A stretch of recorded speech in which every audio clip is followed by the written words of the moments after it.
Итак, приветствую, друзья, с нами Opel Astra H. В общем, заехала с такой проблемкой, заводим двигатель, свист просто нереальный. И если кто раньше с этим не сталкивался, сразу даже и не поймет, в чем же дело. А дело в том, что у нас специфичная клапанная крышка, в которой находится мембрана. Мембрана соединена напрямую с дроссельной заслонкой. Получается так, что мембрана у вас от старости лопается, пересыхает. И по меньшему сопротивлению, не через воздушный фильтр, воздух сосет прямо с двигателя. Вместе с маслом через сальники. Все сальники свистят непонятно. Вот такая вот проблема. Поэтому решили глобально решить эту проблему. Заказали новую клапанную крышку.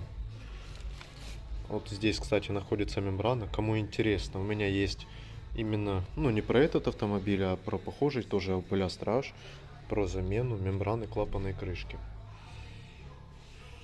Итак, что нам для этого надо? Первым долгом открутил этот щиток, но пока, возможно, и зря. Далее необходимо открутить. Так, что мы сделали по фронту, чтобы нам меньше всего. Итак, для удобства мы отсоединили патрубок воздушный к корпусу воздушного фильтра. Также отщелкиваем вверх тянем эти жгута проводки. Также сняли модуль зажигания, он крепится на двух болтах, плюс фишка. И далее можно откручивать под ешечку на 10 по кругу нашу клапанную крышку. Все обдули здесь, пыли, грязи в двигатель не должно попасть. Сняли клапанку и теперь очищаем все это дело от добросовестно наложенного герметика. Очистили, напидорили, теперь в этих местах ложим по чуть-чуть герметика и устанавливаем клапанную крышку. Желательно это делать с напарником, чтобы он эти косы отодвигал. Ну и так установили, обтянули обязательно моментом. Идем от центра к краям. Момент затяжки 10 ньютон на метр. Теперь подключаем все остальное. Ну и вот собрали, все установили, все подключили. И нет никакого свиста. Плохо, что изначально не показал, какой свист был, просто ужасающий. И еще вам лайфхак. Если у вас сопровождается свист на таком моторе, у вас есть мембрана.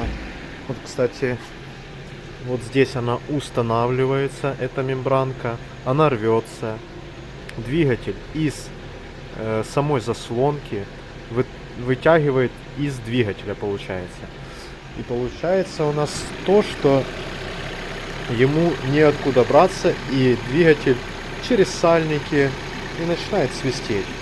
Если же вы вытаскиваете щуп и у вас нету свиста, это 100%, что порвалась мембрана, так как воздух начинает тянуть через щуп. Ну и на этом мы прощаемся. Кому видео было полезно, ставьте лайки, подписывайтесь на канал. До новых встреч!